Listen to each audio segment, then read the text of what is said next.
I'm excited that you're joining us tonight because this theme of love.more.2024 couldn't be more timely in the world in which we live. And I thought it would be a great time to take a quick look back as we're heading into Valentine's Day for one of the most thought-provoking love and stuff episodes to date. For me, it's thought-provoking because it gives an opportunity for everybody from any walk of life to experience a pathway, maybe a new one, to love. It's utilizing the 36 questions that lead to love, a psychology experiment from many decades ago that is again getting attention and gaining traction globally.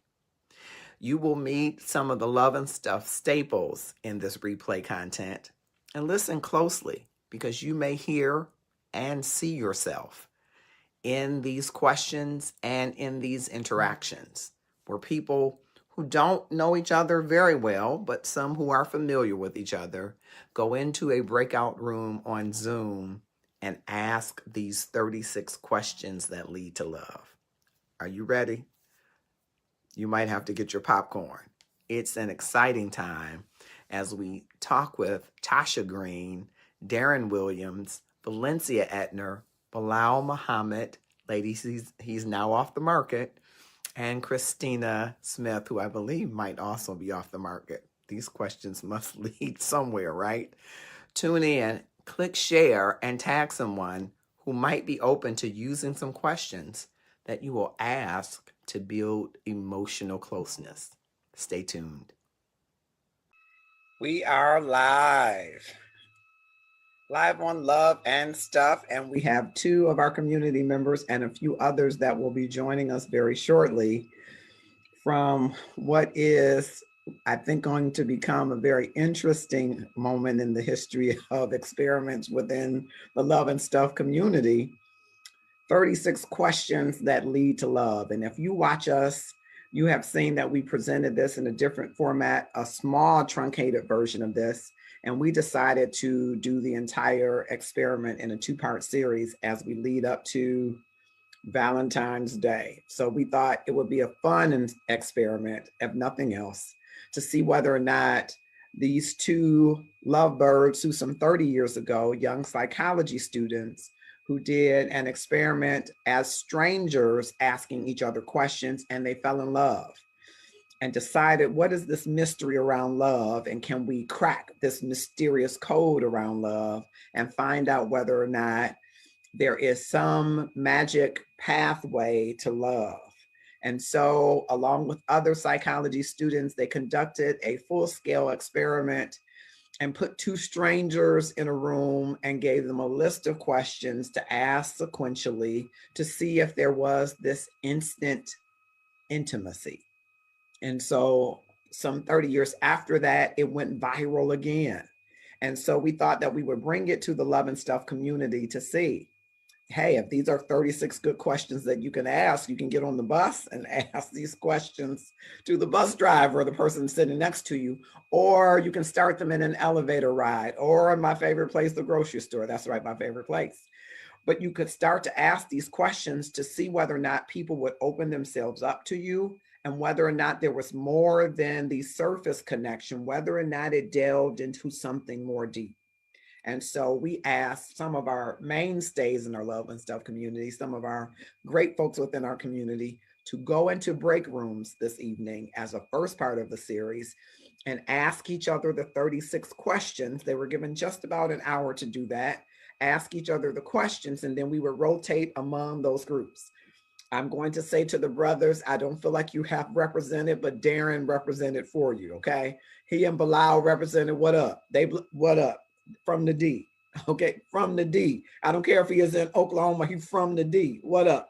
No, but they represented. But we had several other brothers whose names I shall not call in the interest of love, because I love you. I won't call your name, but I'm going to say that it takes more than just Darren, who, by the way, is, here he is, an intelligent, good-looking brother. Now they're coming in. Bilal, intelligent, good-looking brother. We need more than just the two of them. Of course, they'll probably love to rotate to all the ladies, but that ain't the name of the show. That ain't the name of the show. That ain't what this show is about. But we wanted to put two strangers, and they have met each other mostly through Facebook, but they're really strangers in the sense that they don't know a lot of background about each other. And so we wanted to put two people in the break room, which is what we did, for them to have conversation, really to answer the 36 questions. And so let me just jump. I'm on LinkedIn. I'm not on LinkedIn. I forget where I am. I'm on Zoom. And so I'm looking at both the Marcus R. Holmes page, and I'm looking at the Love and Stuff page. So I see you there. I see Jervis Canty, who helped me with my first live that I did on Instagram. So thank you, Jervis. I appreciate you. Jervis Canty and friends, you want to watch him. Lamar Johnson has joined us. Karen Poole, happy belated birthday, has joined us. Lena Brown has joined us. All right, thank you all for joining. I know that you're clicking, sharing, tagging some folks to join us in the discussion. We have Valencia Edner, Mama V. We have Darren Williams. We have Christina Smith. We have Tasha Green, who I call Love. We'll talk about that later because I love her cinnamon rolls, brothers. I don't know if that's I don't know if you should know that, because then you're going to be inboxing her, but okay. And then Bilal Muhammad, our brother, my pilot who flies high. Thank you all for participating in this experiment. This is part one. And of course, we envisioned that it would be 2 hours that you get to rotate around, and we'll have 2 hours between now and next week. Did you have any trepidation or concern about going into this break room one-on-one? Can you raise your hand and then you unmute yourself and speak? Just, as you're speaking, just remember we're on Zoom, so you got to kind of wait for the delay a little bit, as you're engaging. But show them one more time. Raise some hands. You were like, I don't know about this. Okay, I got one hand, 1.5. Not. What'd you say, Darren? Not trepidation for me. It's just the being prepared thing. I wondered if I needed to be ready before I studied the questions before I went in and did it, but I was cool with it. Yeah, I love that. That's a great point, because you would be as ready, I think, for this as you would be if you met a stranger on the street. So you are ready. You are check intelligent, check black, check handsome, check from Detroit. All of those are plus signs, right? And so therefore, when you hit the airport or you hit the runway or wherever you hit, you're ready. And that's the kind of thing I wanted. I didn't really want you to study the questions so you'd be like, let me see what angle I can ask this in. I really wanted it to come from some guttural place that connected with some other guttural place to say, this is organic, or this is creepy, or this is not. Or I'm learning something about myself, which I'm just so anxious to hear all of that from you. So a couple of you had some concerns. What did you think would happen in a break room with just two people? Because I couldn't record it. Dog, I wish I could have, but I couldn't record it. So I almost said Love. Tasha, what was your concern about being on a one-on-one? Did you feel like you were on a date? What did you feel like? Well, the first thing that I thought about was Love and Stuff. So I thought you was trying to matchmate. So that's why I was kind of apprehensive on going in at first. But once I got in there and started talking, it was fun. I mean, I enjoy having a conversation and answering the questions. So it wasn't nothing that I thought it was going to be. Okay. All right. That's good. Okay. So, and I told Tasha, no, it's not this is not the love-making event. I'm not saying that I won't do one, but this is not it. This, I'm testing the test. I'm saying, okay, this worked for a psychologist in a different time. Does it work today? And if it does work today, we should be handing these questions out so that people get over the fear of meeting strangers, because my premise is that love connection could be the person that you're willing to pass by. It's about that risk that I think you heard Darren talking about last week, Valencia talking about last week, and Christina to some extent. You got to take a risk. And so if you got some questions to ask, maybe you'll ask them. Let me ask Bilal. You raised your hand kind of, sort of. So a little bit concerned about being one-on-one with these beautiful ladies. Well, Marcus, I try to stay private. So, Okay. I'm like, okay, wow. So now I have to open up and pretty much to somebody who I really don't know. I got to tell them about me, And so I was a little apprehensive about opening myself up to having somebody who I really don't know, who I haven't had the chance to, you know, run a background check on or something, you know more about me. So it was like not having the upper hand. Absolutely. Absolutely. You know, it was. I love it. I you know, love it. I'm coming in at a disadvantage because, again, I didn't read the questions again to prepare and study. I said, I'm going to take this as a, you know, if we're just meeting. Okay. So that means I had to think on the spot what I was going to say. So I didn't have that rehearsed answer that I would have loved to have rehearsed, but, you know, no. So that means I had to be honest, you know, with my responses.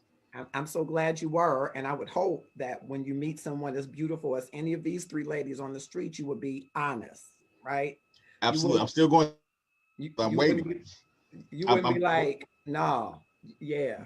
You know how sometimes you're lying and your head is going, because it's a natural inclination to be in accordance with what your heart is saying. You're like, no. Absolutely. No. Okay. All right. Absolutely. So I want to ask this question. Can I, brother Marcus, right quick, just shout out to brother Bilal for showing up. We represented, Doc. Yep.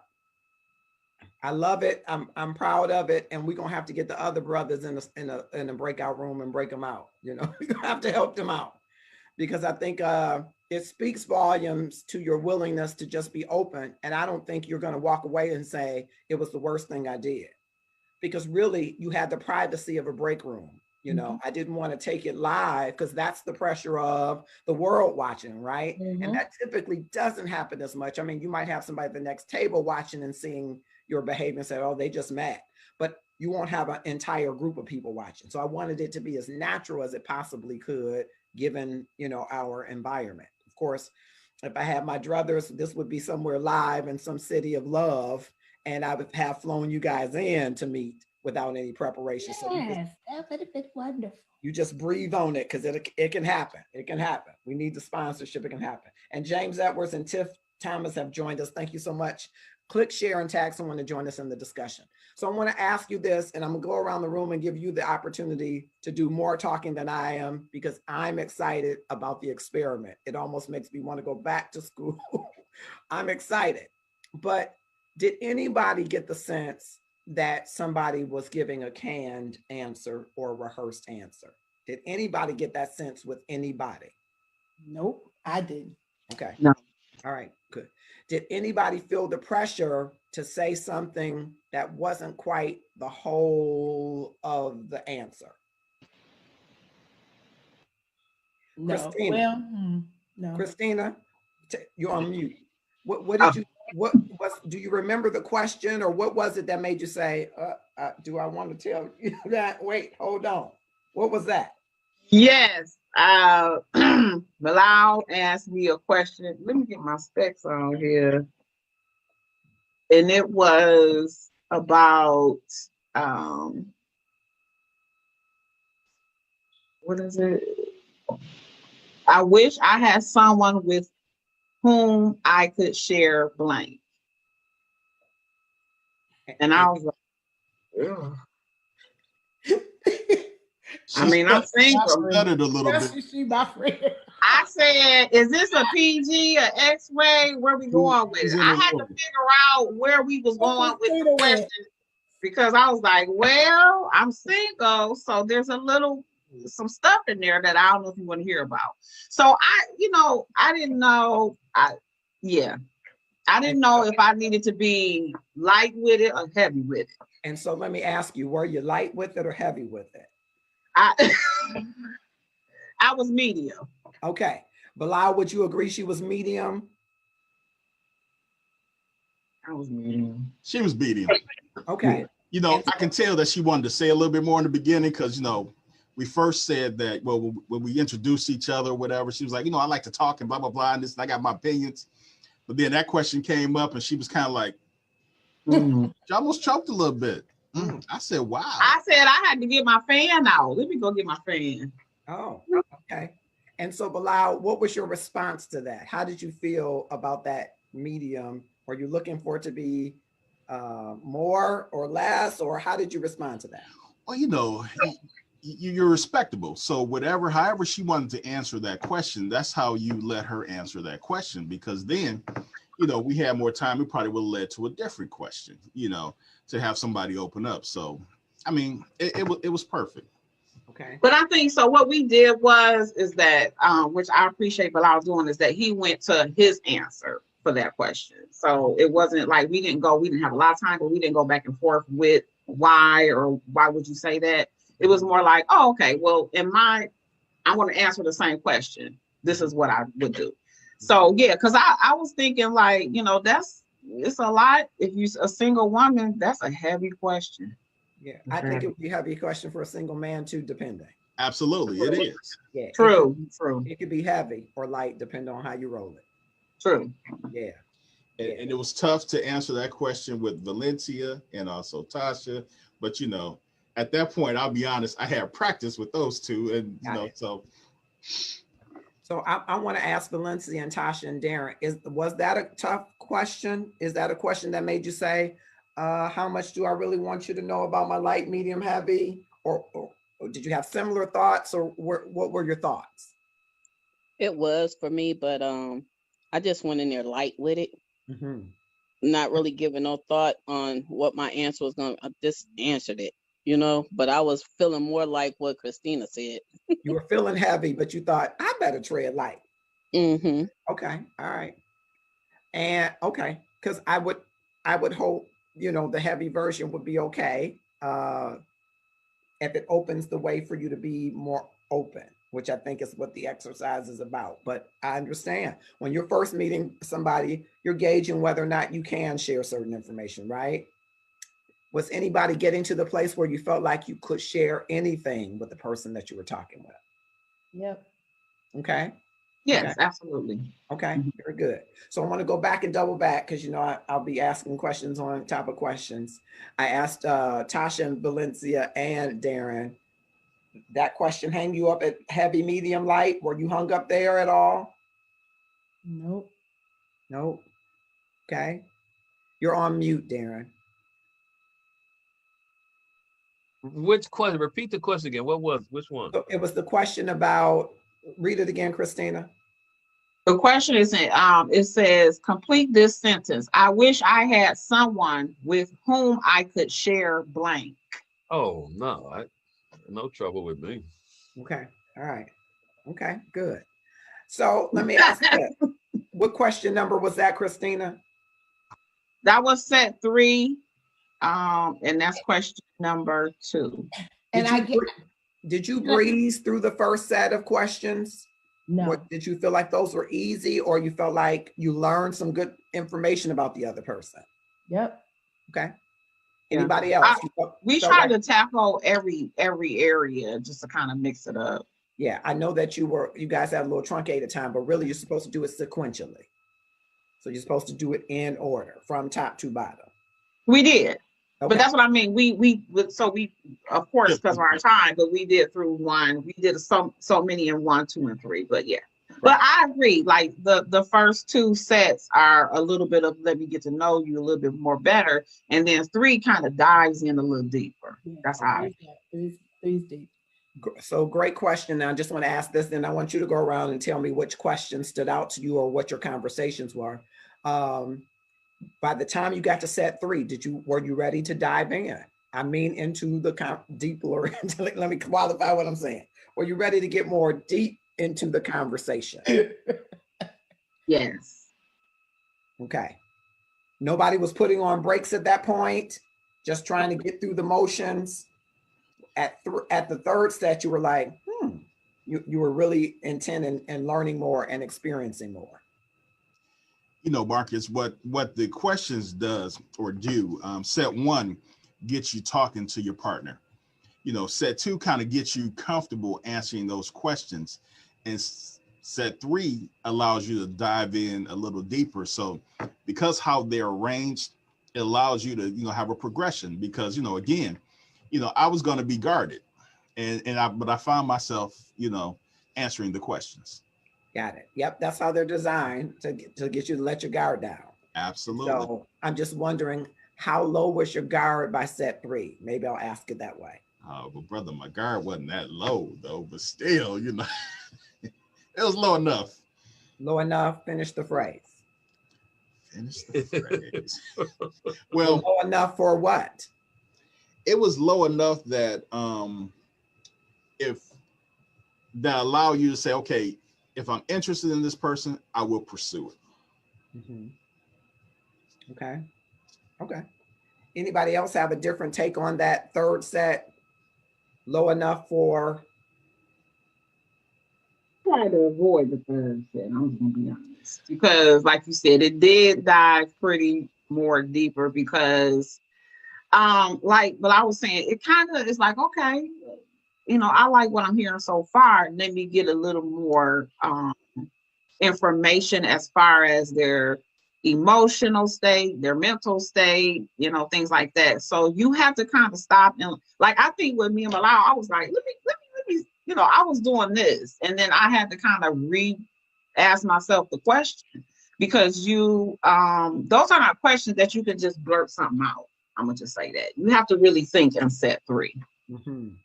Yeah, that's why I think it's built that sequentially to get you there, so that you wouldn't be at a place where you would just blurt it out, right? You let down your guard, you're starting to think a little bit more intently, and you're starting to be willing to share because you think there's a good exchange medium for the information and value that you're going to get back. It kind of is trying to build some vulnerability, but some trust, right? And so if you didn't have that and you went straight into set 3, you're gonna be like, how you gonna ask me that? But as you're going down this path, it tries to open you up so that you'll say, let me think about if I should go all the way in with this answer. Welcome to Powerful Money Tools, LLC. At Powerful Money Tools, we are here to prepare for your future. We want to talk about financial freedom. Financial freedom is budgeting, credit building, and also financial education. So once again, welcome to Powerful Money Tools, LLC. We can't wait to help you in your financial future. Yeah. Which is and you know, for men, we're not the greatest communicators if you have to compare us to women. Women communicate better than men because they communicate their feelings and their emotions better than we do. We're more analytical. That's just my take. Okay, boom. But so Valencia and I was first. And so by us going sequentially through the questions, you know, I got a comfort level with her that I answered the questions and felt safe.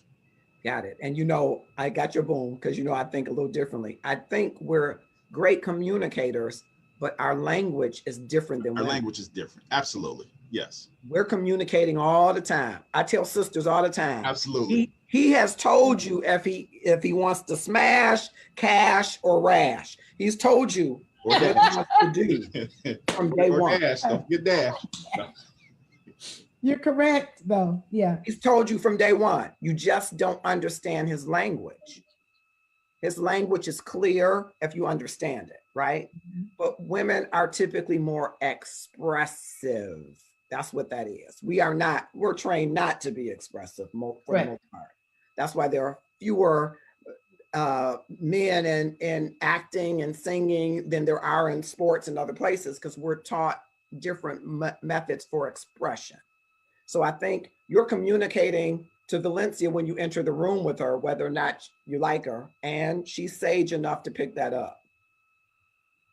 I'm just saying for the room. So I'm saying, okay, so let me go to the comments real quick. Karen says, thank you, Karen. You're gonna be a good helper. She's the one. I gotta hire you. Listen. I gotta hire you. Yes, you do.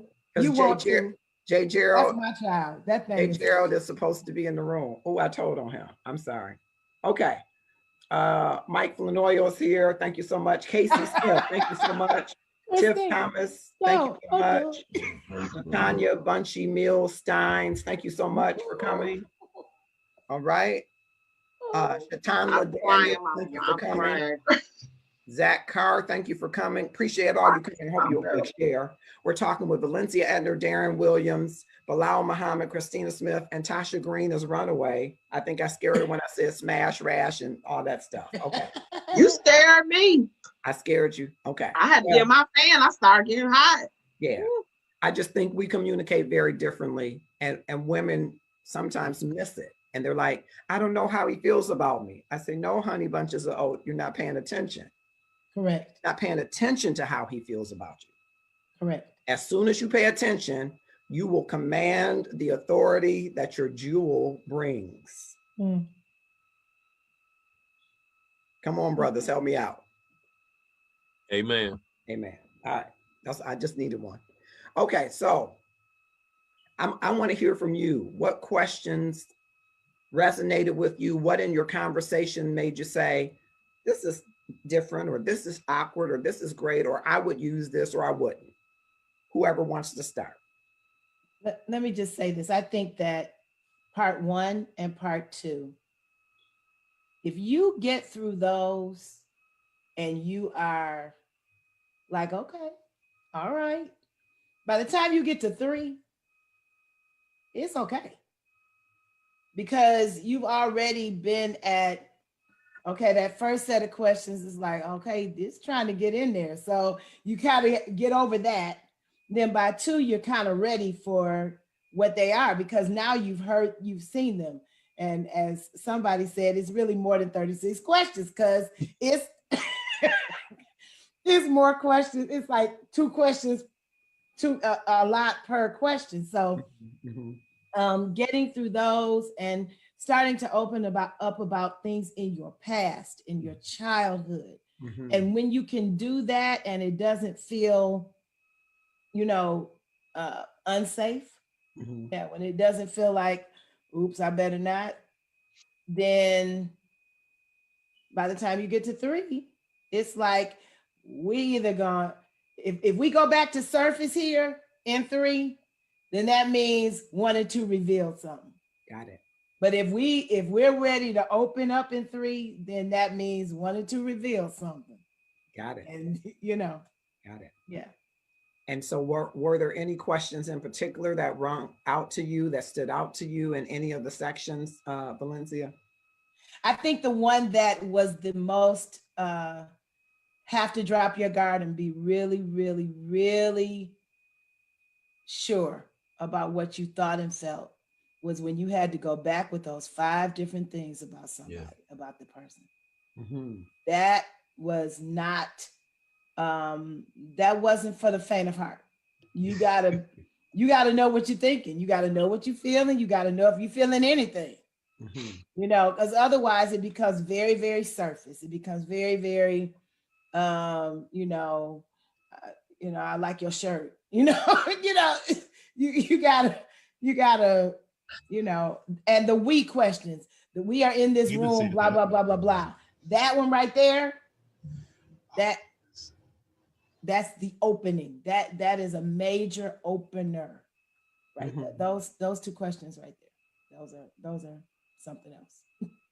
Okay. All right. Who else wants to go next?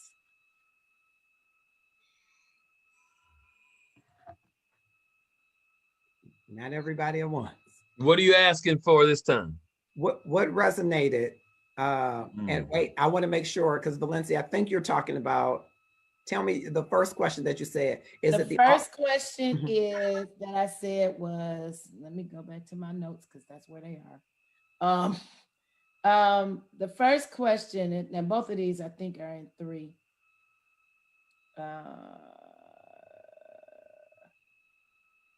No, the 5 things one is. 5 things is in 2, huh? Yeah. Is it alternate, share something you consider a positive characteristic of your Yes. Oh. Yeah, that's near the end of 2. Okay. And then the first one is that 3 is make 3 we statements. For instance, we are in this room feeling blah, blah, blah, blah, blah. And those were ones that really resonated with you, because you had what I'm saying is they make you have to be open. Otherwise, they become an exercise in futility. So if you're not going to be real about those questions, then that answers a whole bunch of questions. That's all. Okay. Got it. Got you. Okay. Thank you for that. Who is next? Darren, were you going next now that you understand what I'm looking for? Since you called me out, yeah, I'll go. Oh, okay. And let me say something else too. another question, which is different for me coming into what now for me is a familiar space. I'm cool. I know the faces, I know the people. And so it didn't take me to go through sections 1 and 2 to get comfortable with talking or ready to talk at a deeper level. And especially because talking with my conversation partner, the first section, we became really transparent and open. And so by getting to section 3, it was, let's talk. Look, we here. We've been talking. Yeah. So question that may have stood out, which made me share at a unusual place, was asking about, I think it was a treasured memory. Mm-hmm. Okay. Yeah, what is your most treasured memory? Okay. And you know, you have to go in for that. You got to go deep for that. Mm-hmm. And to feel like I could share what I shared and not appreciate it, because we throw appreciation around so loosely that it's almost meaningless anymore. Mm-hmm. But me sharing that treasured memory and it being valued Mm-hmm. by my conversation partner, Mm-hmm. of course, that made the ability to communicate and still go deeper even more. I want to ask you 2 questions as follow-up to that. One, as you're communicating, I'm wondering, how did that make you feel? Can you describe how that made you feel?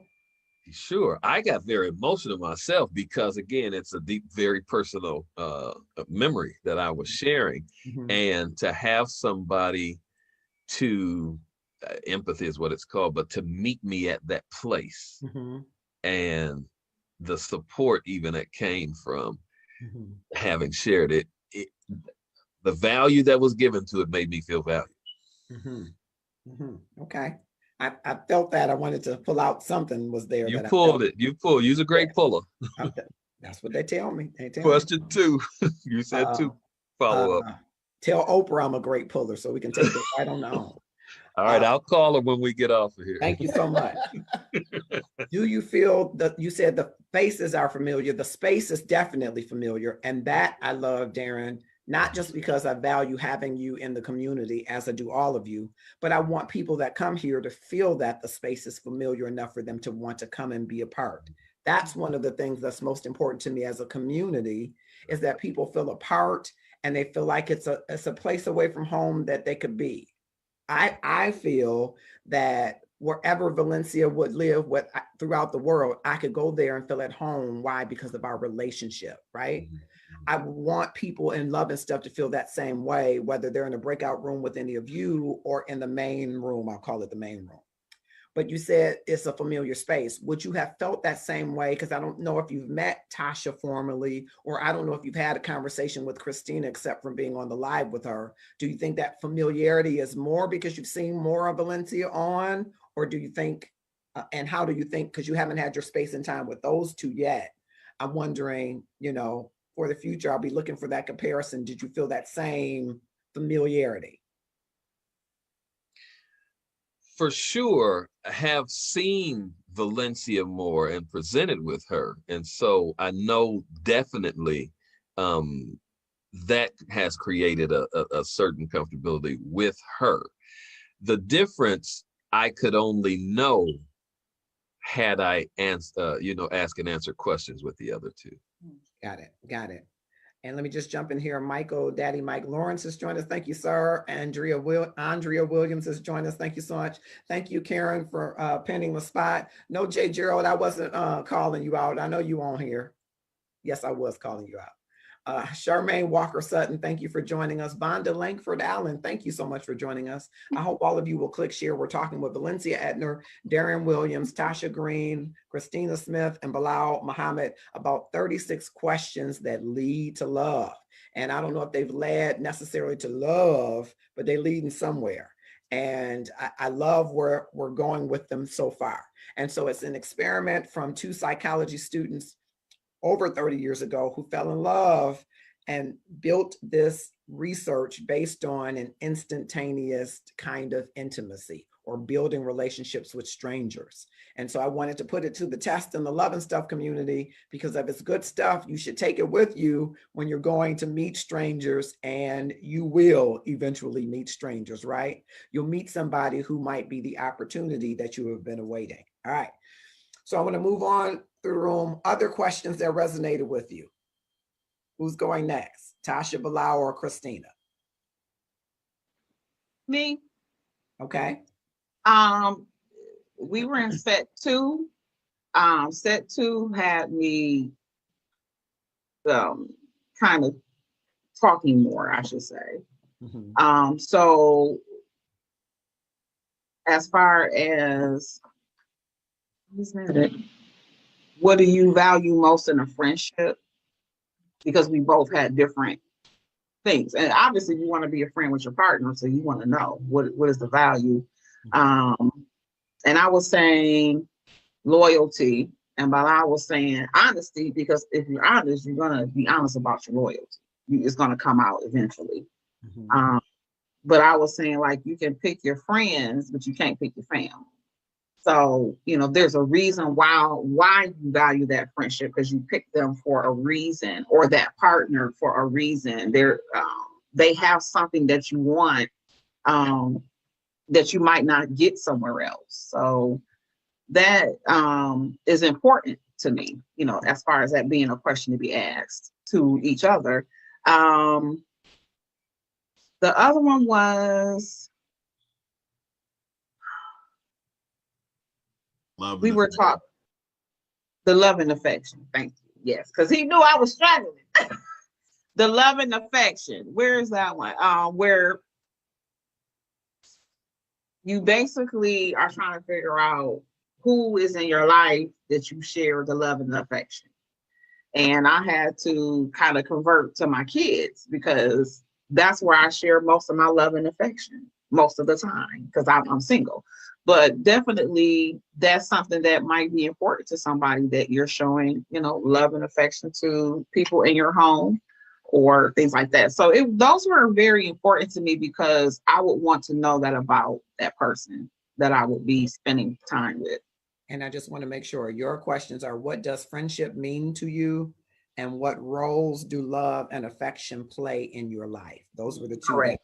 Okay. All right. Just wanted to make sure. I want to clarify for our audience, because they won't have this document. And I'm not going to go through all of the questions for our viewers, because 1, I want you to tune into part 2. And 2, everybody in the room hasn't had the chance to have their breakout with each person. So I don't want them answering all the questions, then they won't need to keep participating. And then we're going to give the space for some of you that would be interested in participating to join in this as well. Okay. But I don't want to just go through all of everybody's answers, though there are some questions I do want to find a little bit more about. All right. So that leaves Bilal and Tasha. Who's next? I'll go next. Okay. So it was one question I had to skip over, and that was your worst memory. And that is just because, You had to skip over it? Yeah. I asked, can we just skip over it? Because, I'm a big crybaby. I didn't want to show no emotion. So let me ask this. You are a super uber emotional person. I am. Why would you not want someone to see that, where that might be?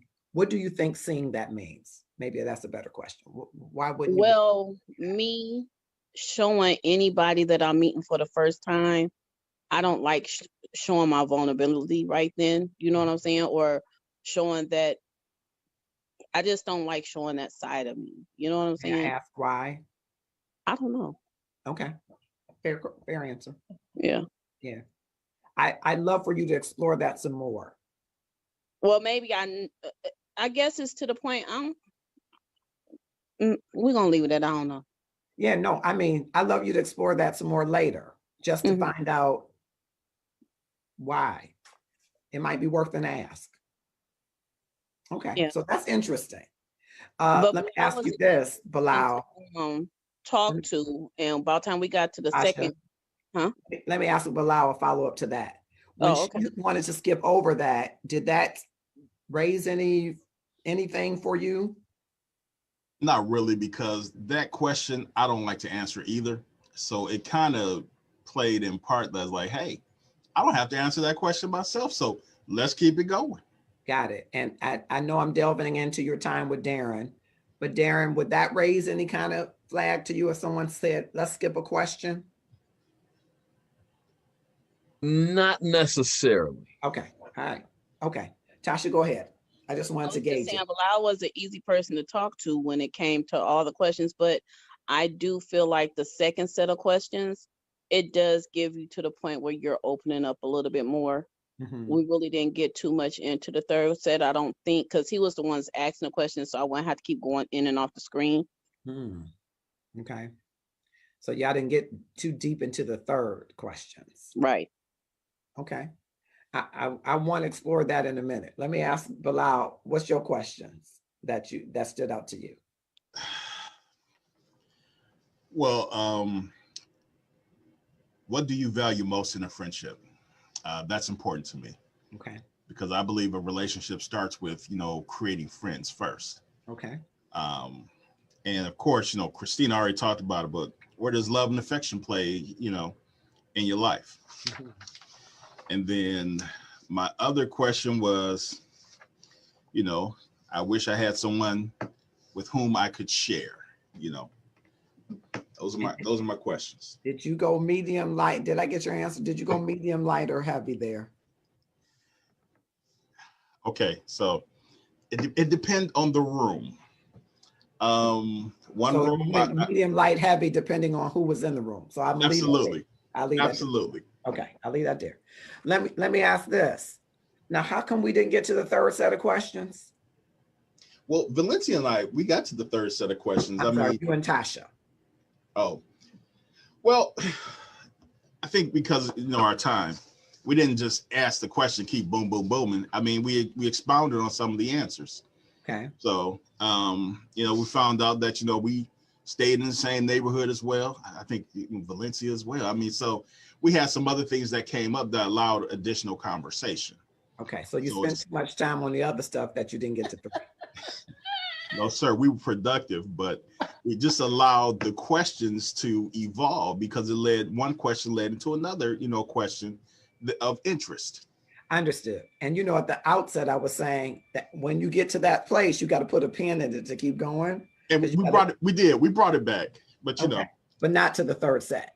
Because I didn't know nothing about the cinnamon rolls, first of all. So obviously I didn't ask the right questions. You don't even know how to do this if you don't know about the cinnamon rolls. See what I'm saying? I got to do this over again. So yeah. You didn't, somewhere in the what role does love and affection play? You didn't get the right answer. You didn't spend no time there. Okay. All right. So a couple of the questions from a couple of the sets. I want to know if anything made you go, how you hear an answer and you go, I wasn't expecting that answer. Did anybody experience any of that along this way where someone answered the question, you were like, oh, I wasn't expecting you to say that? Please share. One question. And it was the question that asked, let me see if I can find it. Wow, let me see.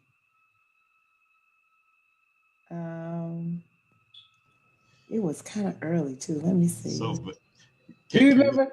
Can we ask Valencia, who is it, me or are we talking about Darren? It's Darren.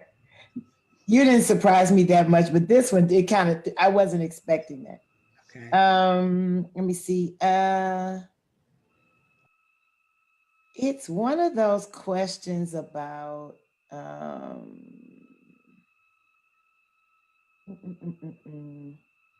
about like what do you wish was different? What do you wish was?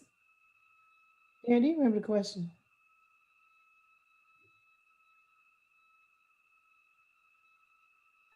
I'm sorry, I was muted. If you could wake up tomorrow having gained any quality or ability, what would it be? Was that it? That one? It's the one that you answered. Remember?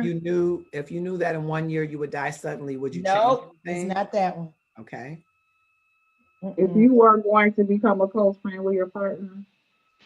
No, this is about his answer. Let me remember what my answer was. Okay, I know what my answer was. So now let me see. No,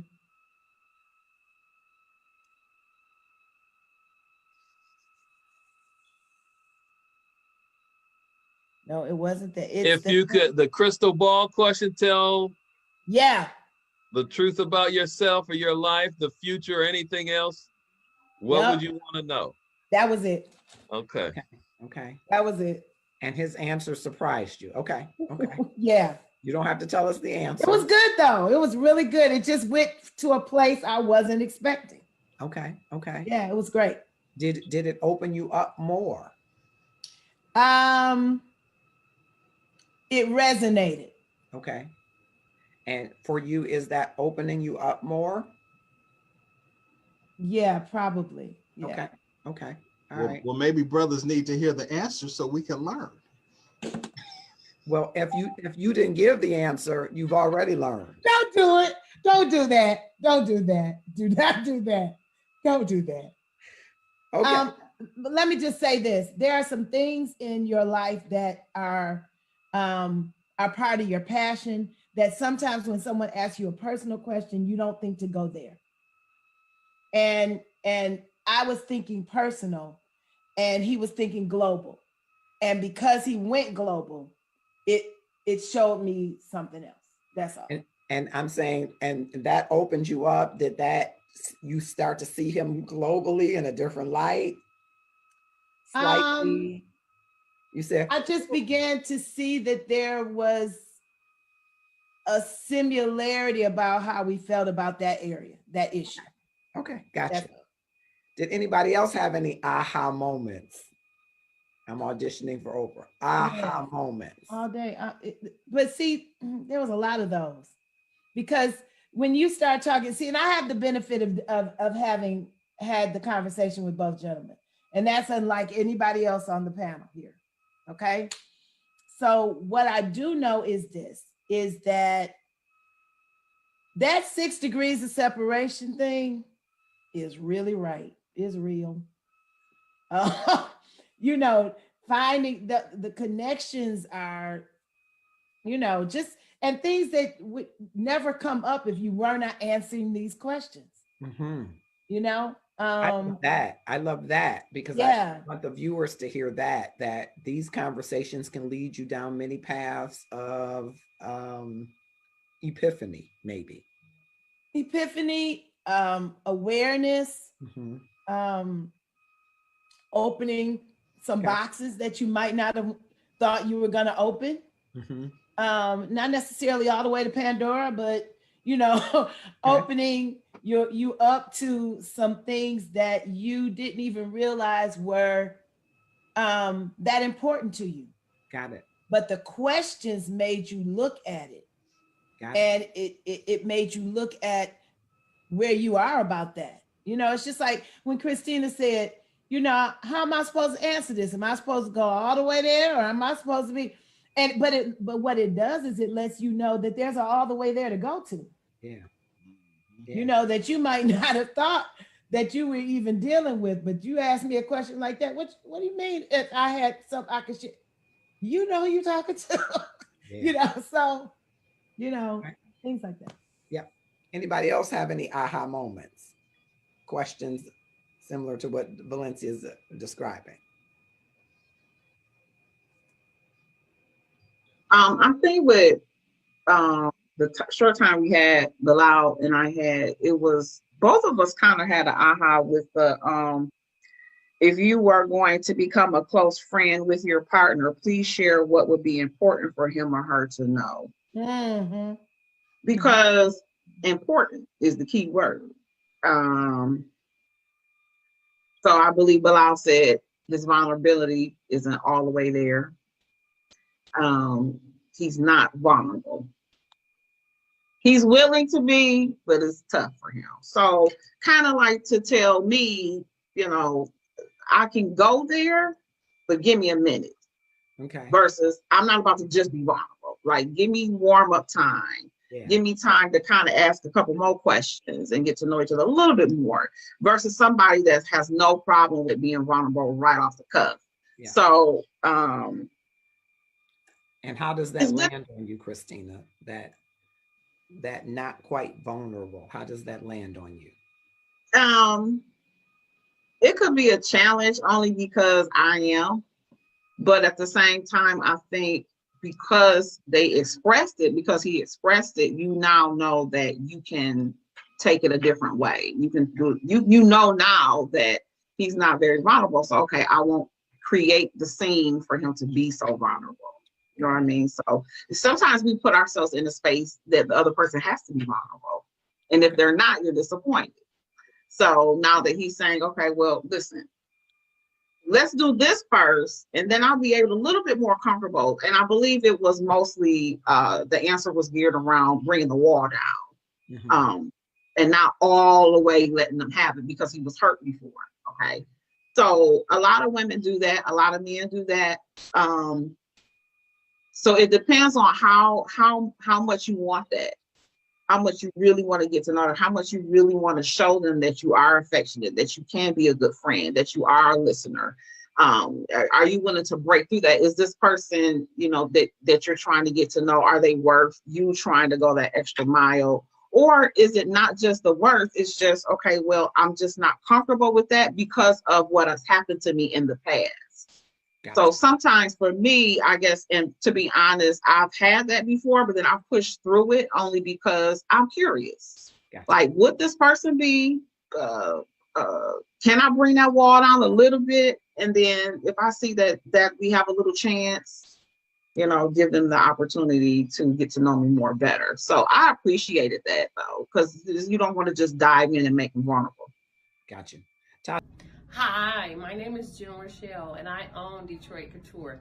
We are a fashion-forward women's boutique, and we offer friendly sizes from small all the way up to 3X women's sizes, very generously fit, very great quality. I actually have on one of our pieces today. It's called the Cuffed Up.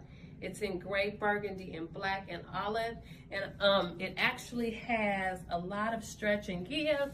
So listen, in this time, we try to make sure that, first of all, it's quality and customer service that we offer our clients. And I'm so glad to have this opportunity to share with you. So go and visit us at DetroitCouture.com. I want to go to you and Darren. I haven't heard from you. I don't know if I heard from Bilal. Did I hear aha moments?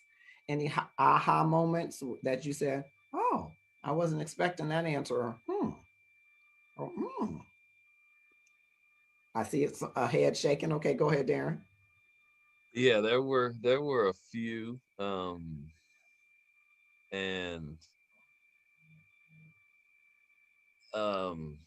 Yeah, there were a few. Okay. You care to share anything from those aha moments? I wanted to share generally rather than specifically. That's why I kind of doubled back in. And so generally, I think that's the beauty of what, conversation in close quarters presents. It's that opportunity to be intrigued and excited and interested. I feel intrigue and excitement as you're speaking. I do. Yeah, that's what that does, and it happened. Okay. Yeah. Bilal or Tasha, any aha moments or general moments you can share with us?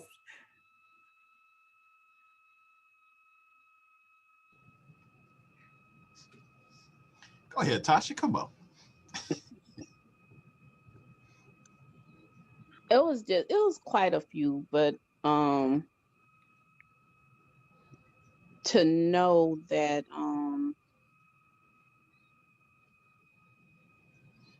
It was one where he said, well, Bilal said he's not going back to his vulnerability. He don't show it. And it's funny because I don't show mine either. I really just start showing mine in front of my children, you know. And I was just wondering if that was just a male thing, but he helped me understand some things going on with my little male seed. Yeah. Okay. Okay. You know, we also talked about, and I think about being famous. And I said, no, I don't want to be famous. Mm-hmm. And I think a couple of people was like, excuse me? You know, Valencia had the great answer, you know, famous versus being, what was the term? I'm trying to remember. Did you say legendary or famous versus being? You're on mute. Impactful. Impactful, absolutely. Mm-hmm. So, and I think that tells a lot about the person, you know, who says that they want to be famous. You know, it's like, why do you want to be famous? Mm-hmm. You know, because impactful is a much better word, but I'm sure famous is used for a reason. Mm-hmm. You know, I don't need to be in the limelight, mm-hmm. you know, but certain people look at everybody probably on this panel and get some type of motivational, inspirational, whatever it is from just their presence, no matter if it's at your job or if it's at your church or what have you. So for me, you know, like I said no. You know, because I don't need to be in the limelight. Okay. So that was kind of an aha moment when we were talking.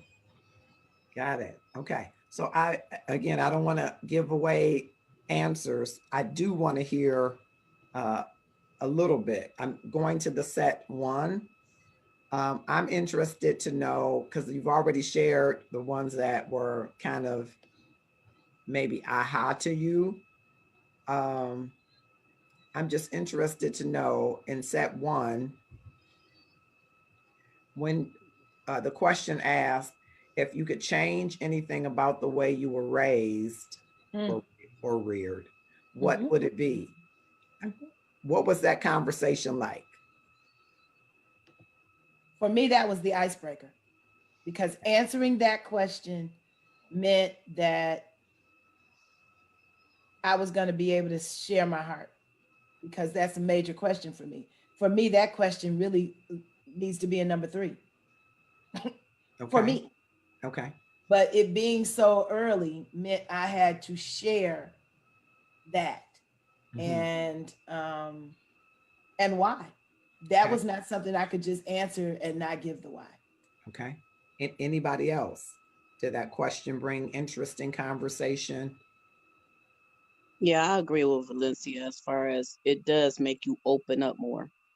Mm-hmm. Because, I mean, like, say, for instance, if your upbringing was harsh or something like that, or it just makes you think, you know what I'm saying? It just makes you open up to a point where it actually, for me, it made me go into like, dang, is there anything that needed to be changed in my upbringing? And it actually made me appreciate some of the things that was done. You know what I'm saying? Mm-hmm. Did you find that you and Bilal had similar things, dissimilar things at that question? Yeah. We both came from a background. Similar. Okay. Similar. Absolutely. Okay. So you had similar things that you would want to have been done differently. Absolutely. Yes. Okay. Interesting. Christina, what about you? Darren, what about you? Did that question bring for you add anything special to the conversation? I didn't get to that question. I'm sorry. Okay. So I might have to get you another one in that set. Darren, did you hear the question? I did. And I concur with everybody who's shared on that, because that was one of the questions, and it is in set one. That's one of the questions that for me was like, you know, I wasn't waiting till set 3 to get deep. That was deep. And our answers were not just similar, it was the same answer. Got it. Let me ask you this. If it was someone that you had not really connected to at this point, would you be trying to escape this conversation if it's something deep, or would you still be trying to go forward? Because that question is something I've had to really come to grips with and know why I have that issue, it wouldn't have been a problem with a stranger on the street for me to answer that question. Now, maybe to get into the depths of the why may have taken a moment, but just to answer the question, hands down, that answer would be the same no matter who answered it. Asked it. And is there any question in set 1 that you would have never asked a stranger on the street? Yep. Yep. Hold on. What's that? Do you have a secret hunch about how you will die? Oh, that's one of my favorite questions. But let me back up right quick and say this though, that coming to the question about changing anything about where you're raised, for me, the 2 questions preceding it directly were open up questions too. Mm-hmm. So that by the time I got to if changing anything, mm-hmm. I was already open. Okay. I was already there. Okay, very good. And then by the time you get to the question after that one, then you got to talk for 4 minutes. Okay. That on the, Okay. So Christine, I'm going to you because I'm trying to make the viewers be like, what's question number? Yeah, I want you to do that, viewers, because I want you to be involved in this process. So you can inbox us at Love and Stuff if you want to be involved in this process. It's a great process and great people in the community. Christina, in your section, set 1, did you jump to the question, when did you last sing to yourself?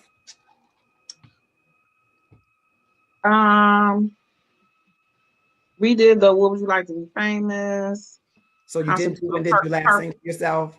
We did. We did what the one, okay. Christina, what would constitute a first date? Yes. Christina. You didn't do when did you last sing to yourself? No. Okay. Did you do for what in your life do you feel most grateful? Yes. Okay. All right. And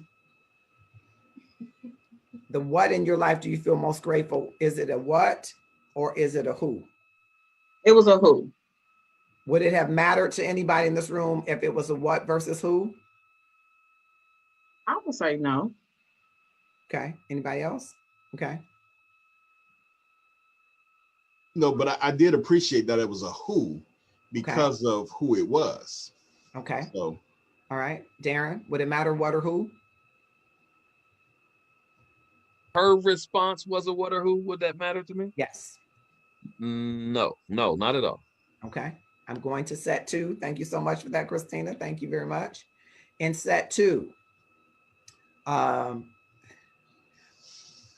think this is the one that Tasha said skip. What is your most terrible memory? Did anybody else skip that besides Tasha and Bilal?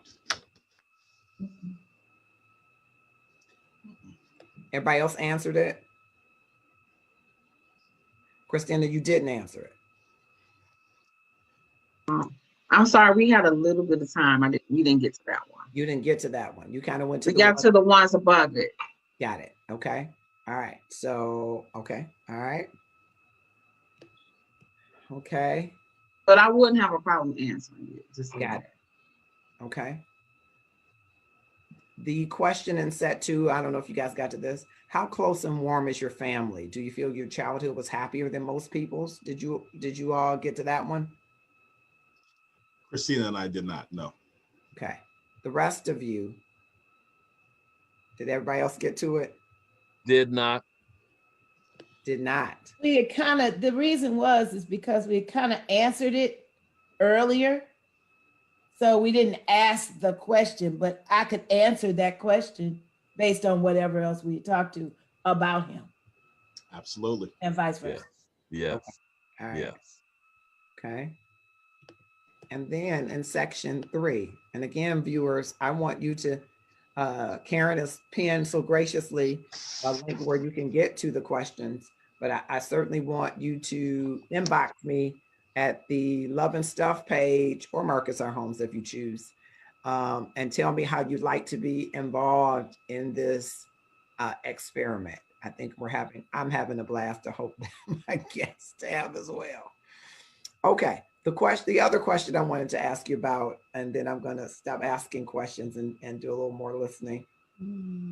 What, if anything, is too serious to be joked about? How did that conversation go? What, if anything, is too serious to be joked about? How did that go? Oh, Bilal. You're going to throw me out there. So, I didn't get to that question with Christina or Tasha because of the limited time, but Valencia and I did. And we both pretty much. Wait a minute, let me make sure. You and Tasha have more time though, right? Oh, we didn't. Y'all just didn't follow directions well. Y'all had a full hour. Bruh, I didn't even get. What was y'all doing in that room? I don't know. I still don't know about the cinnamon buns. So, you know. What was y'all doing in that room that you couldn't get to the questions? Top to bottom, left to right, what happened? I think each set of questions need like 30 minutes. So that's an hour and a half. But if you know you have an hour. But you know, but again, this is the first time. I wasn't trying to rush, you know, the answers. I understand, but Tasha wasn't your first time. She wasn't your first person. Well, you know, you put them with Miss Talker the chatting, so. Okay, so basically, I have to supervise a breakout room to make sure y'all complete it. You got to complete. Pretty good. Well, pretty good is the goal. No, the goal is to complete it. Yep, that's the goal. And so I want you to ask all the questions, so across the board we can get everybody's, you know, a real robust response from everybody on every question. Because I really, as I said, I want to see if the question, and I think I'm getting a good sense that the questions are good questions and they kind of do what they say they're going to do. They kind of open you up as you go. And to Darren's point earlier, hey, two of the questions before the one that I was interested in already made him, you know, apt to answer the other questions. And Valencia said, hey, we answered that question earlier, a later question. So, you know, it seems to be kind of pervasive throughout. So that, you know, but I need everybody all to do the same thing, right? Okay, I just want to reiterate that for the next round, so we won't come out of the break room saying, I only got to set 2, number 3, because we had so much to talk about. You got to put a pin in that. Then you know what? Y'all can get on a messenger video and talk till nobody, because they can't record that either. Talk till nobody can see it, right? But for the purposes of a research, we got to kind of complete the exam, kind of, sort of. Okay, so help me out. Help me. And I'll stay on task. That was the point. I understand. So, and Jay Gerald is saying, no, you're not the room monitor. This from the person who's not in the room. I love it. Where else but loving stuff? Where else but loving stuff? Okay, Carolyn, loving my single Arlie. Thank you so much for coming. Willie Rogers, thank you for coming. I hope you will click share. We're talking to Valencia, Darren, Tasha, Bilal, and Christina about 36 questions that lead to love. And listen, I got hope based on what I'm hearing from them that you can take these questions, even with somebody that you're not familiar with, and ask these questions and maybe learn more about them and yourself, which I think is a great start if you're going to head toward love, right? I don't think you're going to really love anybody or anything that you don't know, right? I think there's a knowledge base to it. Yes, sir. How can you put a time limit on love and stuff? Well, let me tell you why. Because love, who is eternal, stepped into time. And he set up a time frame. So you and I are going to abide by it because we are not eternal. Yes, sir. Okay. You got extra and Christina. That's how we're going to do that. We're going to step on in the time and just keep moving. I love that you're having robust conversations, but I really want to be able to glean that you got how wide are the variances in the information, and you know, so just help me out and try to get through it. So Tasha, when you talk to Darren next time, please, you know, Don't chatty Cathy, though both of you, he's a preacher, so he can take a text and a subtext and extra points. So you just got to keep it moving. So now, preacher, we got a task, so I'm gonna get you to the amen. Throwing the amen in there, he'll go to the next point. You see what I'm saying? You got to keep it moving. Bilal, you got to keep it moving. You got to keep it moving. All right, nothing but love for you. You know I love you. Okay. So that threw me off my train of thought. See there? We'll be off too. I'm going and going. Okay, so here's what I want to know.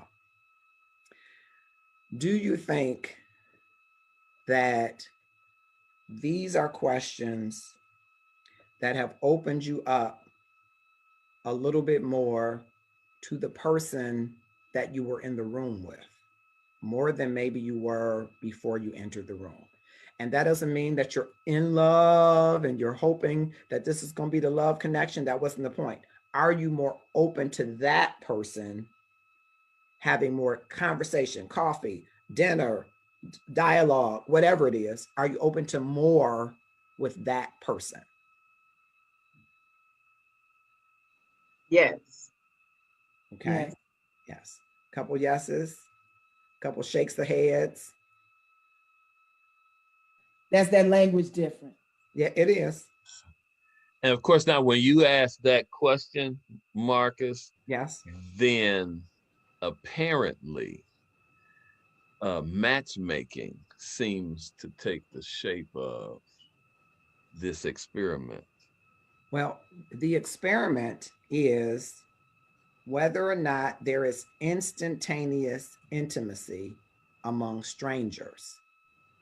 So I didn't put in the room a mix of people who I thought would connect. I put in the room people in love and stuff who I thought would show up and participate.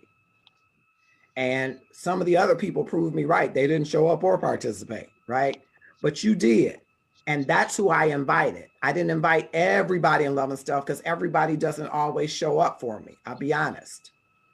So I asked people who I thought, you know what, I'll show up, I'll try it. I asked people who would be willing, not so much would they be partnered. And my goal was that everybody would rotate.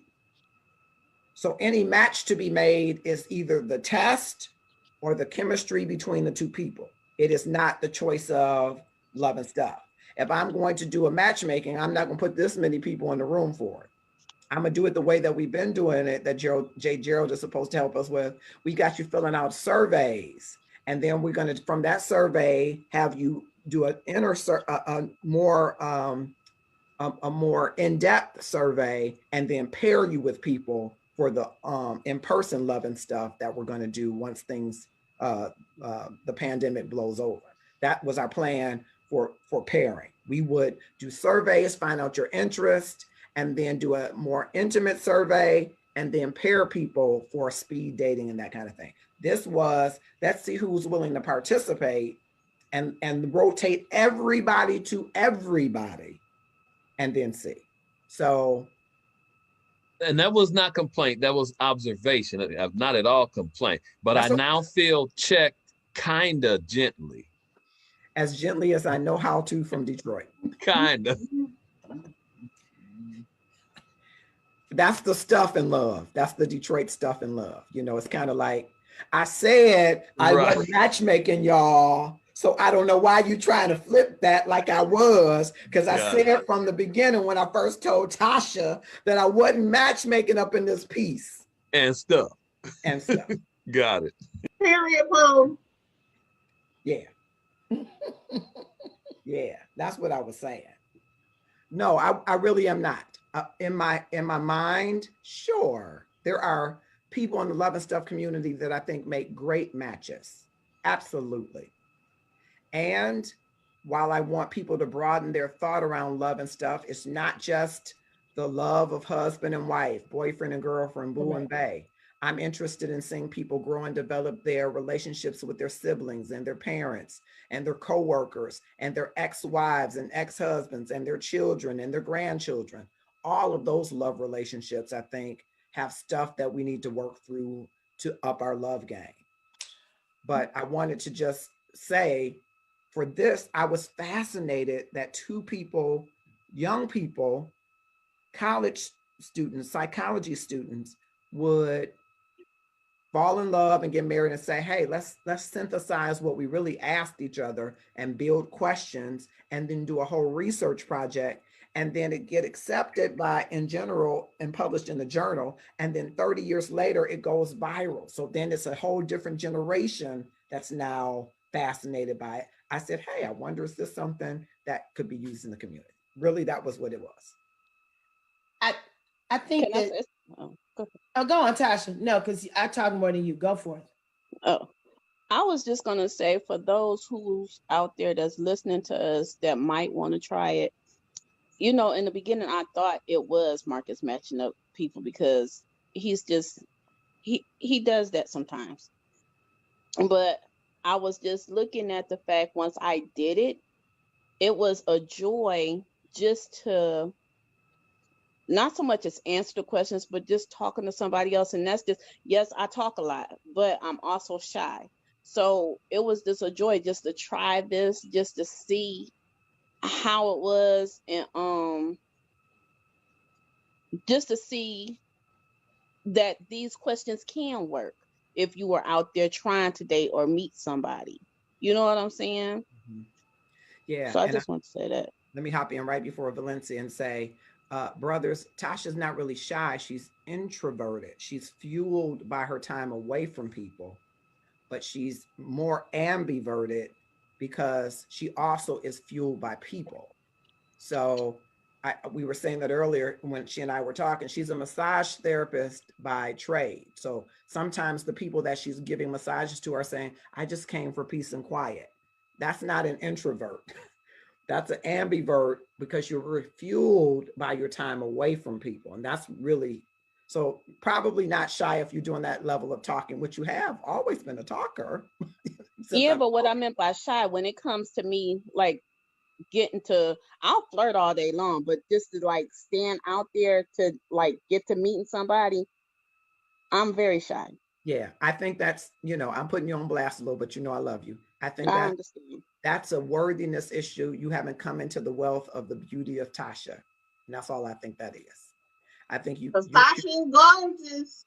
I think you'll cure that you'll cure that. Another show. We'll have to get the ladies together, Valencia and the other ladies together, to help you walk more in all of the worthy that is Tasha. All of that worthy of that is Tasha. Then you won't call it shy. I think what you're calling it is you're afraid to be vulnerable because of the things that you've experienced. And that's fair, but you don't have to stay there because you're beautiful and you don't have to stay there. Don't have to stay there. You don't have to stay there. And I'm not saying that there are people in the world that have to stay there, but honestly, there are people who might have some aesthetics that we all might appreciate more than others. Right. Right. And so because you are blessed, you just have to come into the worthiness of that. That's all that is. Sometimes people are not, it's a vulnerable thing, but sometimes opening up to someone, like we were saying, going deep or medium or high, you don't have that experience a lot. Like you were saying, you know, the experience sometimes will help you to say, oh, I've been there. Okay, I know how to answer these. I know how to go there and be deep. But if you haven't been challenged to do that, it's not always comfortable. And sometimes when it's not comfortable, you don't want to, you just say, I don't want to answer that. I don't want to do that, because now you have to really open up, and then you really have to let this person into your space. So it can be a little, I don't want to say intimidating, but you just like, do I open up to this person like that? Mm-hmm. Or do I just give them an answer, or I just say something to keep the conversation going? So, you know, I'm a talker, I'm a communicator, as you know, but I like to, like you were saying, like you want to really get to know somebody, but sometimes you don't want them all into yours. So it can be a challenge sometimes to be very open. Yeah, and I think that that's good. For Tasha, though, I think and I'm hoping as a byproduct of this, is when you find that someone else is interested in you, it can awaken the worthiness in you. You're interested in me. And if it awakens that, I think that's a great byproduct of this. Because I think sometimes because we're not in that place as frequently, we lose sight of the worthiness of it. We think something's wrong with us because it's not happening more frequently. And so I'm hoping a byproduct of this for Tasha is that it awakens that worthiness part of her to say, oh, that part. And thank you, Valencia and Darren. I appreciate it. Thank you so much. Marcus, I want to congratulate you on Love and Stuff. I really want you to know that staying grateful and understanding the power of what it is to be operating out of a space of abundance and gratitude is the most important part of every journey of every day. So Marcus June, congratulations on this book. It's on Amazon now. That makes me so proud of you and your family and me and my family, and every single person around us gets it. So good on you for bringing it into the hands and the laps and the Kindles of all the people. Okay, so we're gonna check it out. Can't wait to learn more. Okay, so Valencia, you were going to say? I was going to say, I don't remember. No, I was going to say that you were talking about the surveys and that kind of thing earlier. I'm not sure they would have done any better than this. Because surveys are surveys. They don't leave room for the reason people didn't get through the questions, which is that there was a repartee, there was a rapport that was being established, and that led to a comment from the question. And so what surveys do is they force you into the box of answer the question. And it doesn't leave a lot of nuance room, and it doesn't leave room for thought, for sharing. And I think that questions like this, when people are willing, are able to tap into those things about themselves that let you see if there's a connection or not, so that you're not just dealing with data. I think we live in a data-driven society, and data can only get so far. And while data is important, analytics are important, all of those things are important, there's nothing quite like the chemistry that comes from human contact, even if it's across, a forum like Zoom. Sure. And like you said, whether things end up in a love connection or a mutual care for one another, knowing, like you say all the time, you know what? It ain't a connect with me, but let me tell you, I know the right person for you. But now I know you enough to say, I bet you that person and that person would get along just fine. They have the same drive. They have the same whatever. So I really think the questions are greater. I think those young people were onto something, because one, I'm very proud of the young man, and let me say that, who was willing to go through this list of questions with somebody, and to develop a list of questions like this with someone, because usually men are cut to the chase. And these require you to expand your internal horizon. And that's not always an easy place to be, especially when you're young. So, we're struggling with it at some time in. So, Yeah. I do. So with the second set of survey, I think because it's going to be open-ended questions, it might yield something more, but I think you're right. This is, this seems to be yielding some good low-hanging fruit. Low-hanging fruit. Yeah. Back to that. Yeah. Yeah. So we'll try to, if everybody finishes this, ask all 36 questions, we'll try to compare that against the more in-depth survey data, qualitative data, to see, how are people answering these open-ended questions versus this. That'll be a great thing to compare. So see why it's important to answer all the questions. See why it's so important. Okay. Oh, Jay Gerald says, ain't no gentle with Marcus. See, why we got to fight? Why we got to fight? We got to fight. Okay, Vicki Johnson Williams has joined us. Thank you so much. And anyone else that has joined us, we are wrapping up what has been a great first step. We started out with a few more people than you see here, but we're going to double back to see if we're going to keep them on the roster, or we might have to fill their spot. So our goal is for everybody that you see here and a few more to all have one-on-one time in the break room. All the guys have one-on-one time with every girl, vice versa, and ask these 36 questions, all 36 of the questions in all 3 sections. They're going to ask each other the questions. So I have a rules of the game question. Yes. I'm asking this for a friend. No, I'm just kidding. Is because we have not done that yet. Is it your instruction to us to not continue to have conversations with the people that we talked to today so that they can get to all the other people? Or does it matter to you? What matters to me is that we maintain the less than familiarity, even though Darren is relatively familiar, he says, with most people. I wouldn't want, for instance, Valencia, you and Bilal to continue your conversation such that Bilal doesn't engage with anybody else.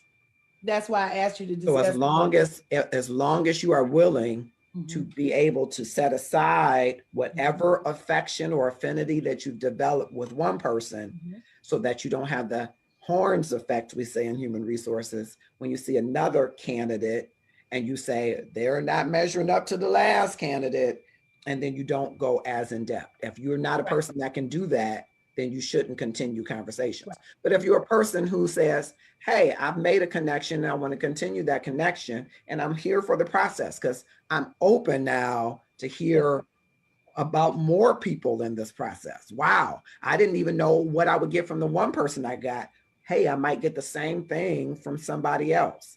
If you can do that, then you should continue the conversations. But if you can't, then you know, hey, we got to just wait until the end of the process, and then I'll give you a call. I Facebook you out. Right. Messenger you. I just wanted you to say that aloud. Yeah. I figured that's where you were with it, but I wanted to make sure you were able to say that. I'm all for you all having connections in the Love and Stuff community. But for this experiment, so long as it's not going to spoil the opportunity for you to have a robust and deep conversation with the next person, have at it. You know, it may bless your life. Okay. So praise him. Praise is all right in the room. Praise is all right in the room. Trying to get blessed in my life. Yes. Christina looking for a man. I'm just saying, I'll be out there. I'm not afraid to shoot my shot, as you say, Marcus. Here's what I want you to position that ball just right. On time though. Here's what I know, or what I believe I know walking out of these are some good questions. They are. And they got you thinking, and they have you open, and maybe even for at least one of you, open to the possibility of your own worthiness needs to be brought up. And if it does any of all of that, it's a good question. It's been successful. It is. And it's something that you might share, I might share, Love and Stuff might share with other people. If for nothing else, the awakening of the journey of finding out more about another person that pricks you about you, it's worth the journey. And I think that many of you have gleaned more than that already, and this is just part 1. So I am with tiptoe anticipation for part 2 to see how it happens with the other folks that are kind of sort of missing. And for those of you that are viewing, if you want to be a part of the part 2, who knows? If you inbox me at the Love and Stuff inbox right now, or Marcus R. Holmes, and express your interest, We can get you into the break room. We'll talk to you a little bit about kind of the ground rules. Pretty simple. We don't want you to study the questions. We don't want you to look for an angle. We want you to bring your authentic self to the discussion or interaction and see what happens. Thank you so much, Valencia Edner. Thank you, Darren Williams. Thank you, Bilal Muhammad. Thank you, Tasha Green. And thank you, Christina Smith. And thank those of you that are watching and have watched. I hope you will click share, tag someone to join in this discussion. There are 36 questions that lead to love, and I hope that they're leading down a pathway of more self-love, more regard for the love of others, and maybe the regard for the love, like Christina says, that you are looking for. Join us next week. Of course, every day in this month, we are 365 Black. And we have a wide collective of ethnicities and nationalities and love and stuff, and we love and appreciate it. But this is Black History Month, of which we are proud that we're 365 days Black and excellent. But in this month, every evening at 7:00 p.m., we're going to have a Black History moment.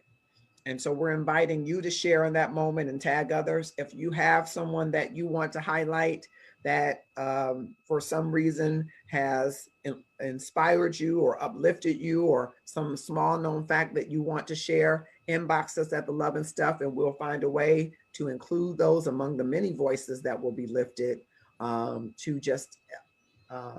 acknowledge and laud the great accomplishments, the Black excellence, and the sacrifice that African Americans, people of African descent, people of color have made, that we are celebrating in this month. And so that's every evening, every day of the week at 7:00 p.m.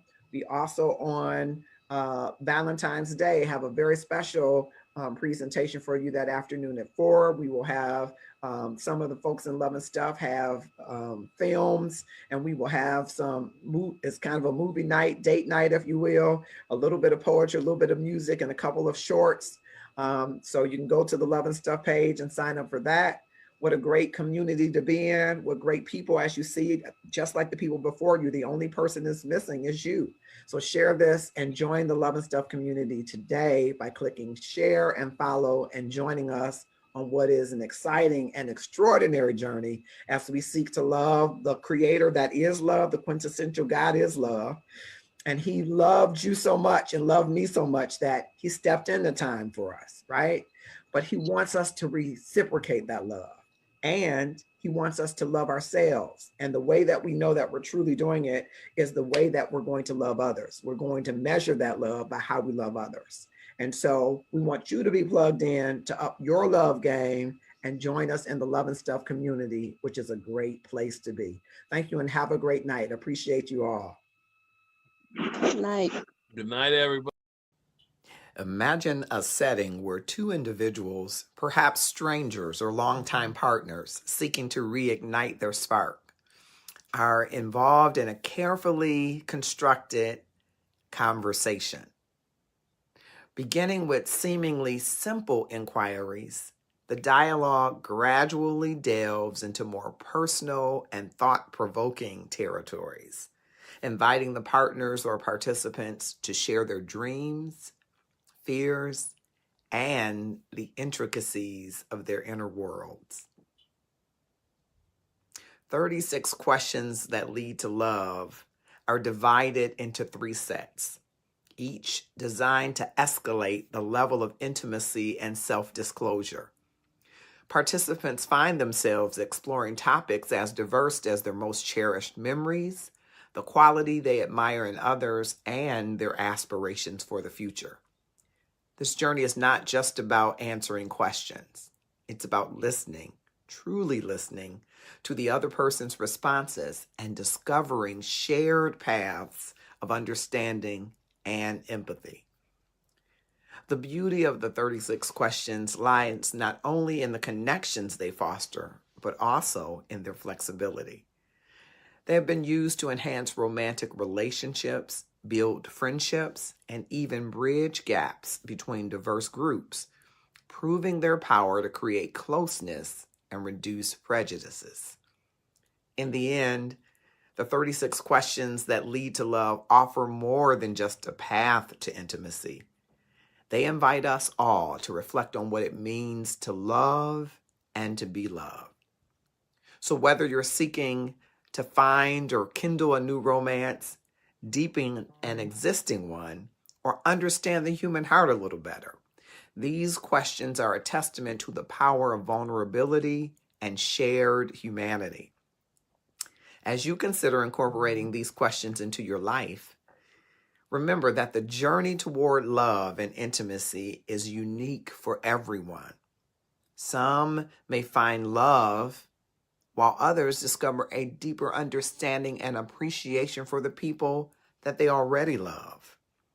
Regardless of your personal outcome, the experience of sharing and listening with openness and honesty is a valued step toward building meaningful connections. We invite you in the Love and Stuff community to embark on a journey of intimacy and discovery with 36 questions that lead to love. A transformative experience designed to deepen connections and foster love.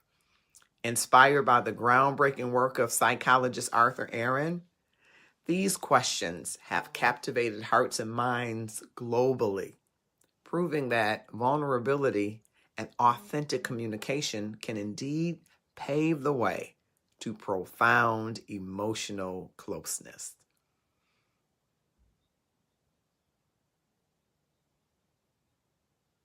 For those interested in exploring these questions further and gaining detailed insights, we would love to share the complete list with you and have you participate with us.